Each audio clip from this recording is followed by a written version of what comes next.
blasphemy under Jewish law, nor was it blasphemy to claim that he was the Son of God, for every son of Israel was sometimes called a son of God. And the term at that time had too many meanings to make you criminally liable. The Romans could not have crucified Jesus for the offense alleged. They would not have crucified him for any offense against the Jewish religion. Nor would they have delivered him over to the Jews for crucifixion had he been found guilty of a crime against Roman laws. The Romans would have gotten rid of him. But Pilate, the Roman ruler of the province, found Jesus innocent and so declared it in Luke 23:4. The civilization of Rome had reached its greatest peak at that time. The Romans had the best lawyers at that time and the greatest orators at that time. In the Roman courts at that time, a man was not condemned without a trial, according to the law, not executed without sufficient cause, duly presented and proven. We witness where the Romans got their laws from more than 2,000 years before the dawn of Christianity, from Kemet, from Babylon, from Sumer, from Abyssinia. These ancient civilizations created the laws for the protection of its peoples, which was superior to anything we have here today. And the Romans learned all of that from at the feet of the masters. Let me finish up. Yet, the Bible scribes and the conniving church fathers want you to believe that the highest Roman official of the land would outrage and disgrace all appearances of decency by condemning a man to death whom he had just in the same breath pronounced innocent. In all history, there is no more infamous and despicable illegal court proceedings and sentencing than was that ascribed to Pilate by John 19:6. It was the very height of Orwellian doublethink, doublespeak bullshit when the Bible says, "Take ye him and crucify him, for I find no fault in him." What?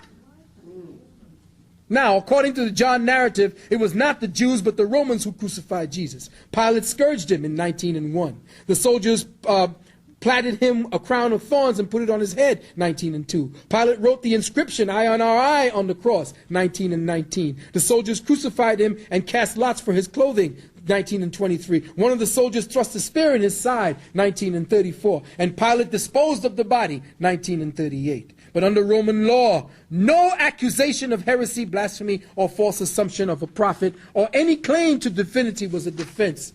You can read this in the Life of Christ. Page 284. I want to put this down real quick first, and then we're going to go to break. Under Roman law, he says, no Roman citizen could be crucified. Listen to this carefully. No Roman citizen could be crucified, not even freeborn persons, except one who is of the lowest repute or who is the basis of all criminals. Punishment by crucifixion was reserved only for slaves and the worst of criminals. There was a law that existed in Rome at that time called Jus Civitatis. Listen to me. Jus, J-E-S, Civitatis, C-I-V-I-T-A-T-I-S. This law was declared to be the privilege of every Roman. It stated that no Roman citizen or freeborn was ever to be crucified. So it would be both illegal and unprecedented to deliver such a man as Jesus to a cross, or deliver anyone to it for such a trivial offense as was charged against him. Another point, crucifixion was not a form of Jewish punishment. It was unknown amongst the ancient Jews. The author of the work known as Rabbi Yeshua states that there were only 4 capital punishments recognized by Jewish law: stoning, burning, beheading, and strangling. It was also illegal to have compelled Simon to carry Jesus' cross in Matthew 27:32 and Mark 15:21, Luke 23:26. He just happened by the way, but John knows nothing about this and says in 1917 that Jesus carried the damn cross himself. Now, what I want to do is to break for a moment, and I'm going to come back to the finishing portion. And what we're going to do is get into another portion of false foundations for the church. We're going to get into what is known as the Dark or Middle Ages during the times of the Inquisition. This is how your Christianity spread. And at this point, I will also be giving you different signs and symbols of the Illuminati for you to look out for, so that you could know how they are playing the sigils under your thing in the forms of commercials and in symbologies around your civilization. So taking a break at this point. There's so much to say. Usually when I do my lectures, you know, I usually take at least, what, 8 hours, 9 hours. I'm not sure that I have that much time. And so what I'm going to do is, based on all that I have accumulated here, I'm going to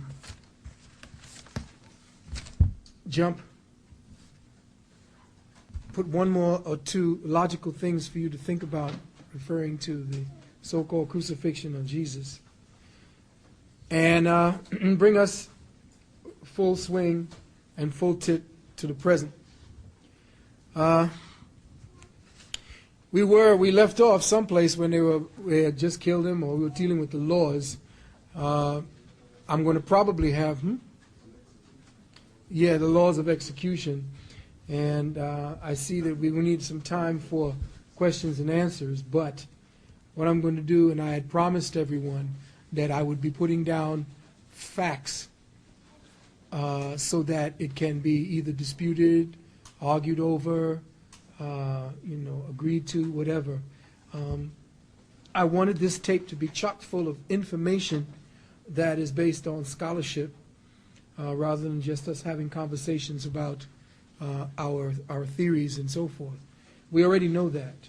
This tape, none of my tapes, I guess, were sufficient enough for people to say, well, this is based on scholarship. You see, a lot of times people's truths are not in sync. They cannot interface with common sense. They are too busy living a life of instructions. And people need instructions. They have this thing where they got to have a calendar and everything broken down for them. So to those people, I found it necessary to lend an air of credibility to myself, to let you know that I do my research. I don't just sit around telling you stories and myths. I have come to my conclusions based upon years of research into different categories of knowledge. I've studied a lot of things, a little bit about a lot of things, and a lot of things about a few. Okay?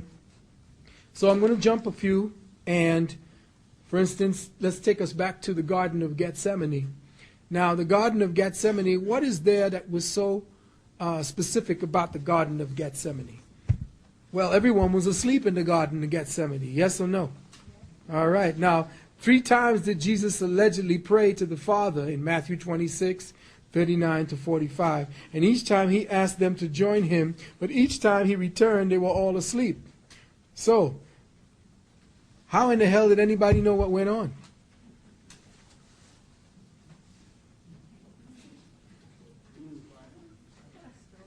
Who was there documenting what happened in the Garden of Gethsemane?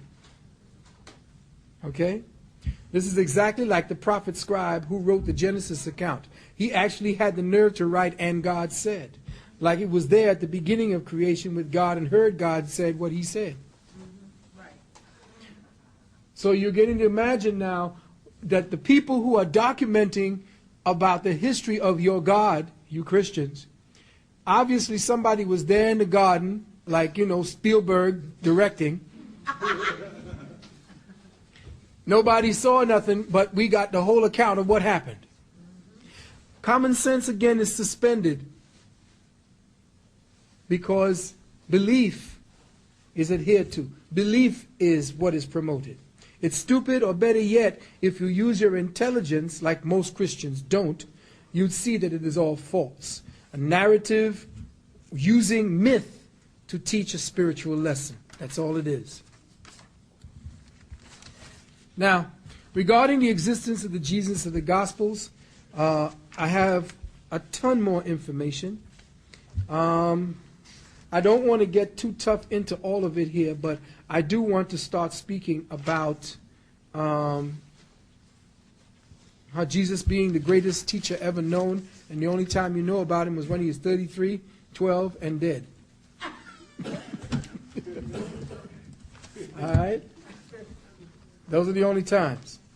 So what I'm going to do is I'm going to start reading off some information into the record by an author that I feel writes with my style. I feel his flow. I understand what he's talking about. So instead of me just trying to parrot it by bringing information to my head to tell you information, he has eloquently put it down in a book called Misconceptions and Myths of the Bible by Graham. Okay?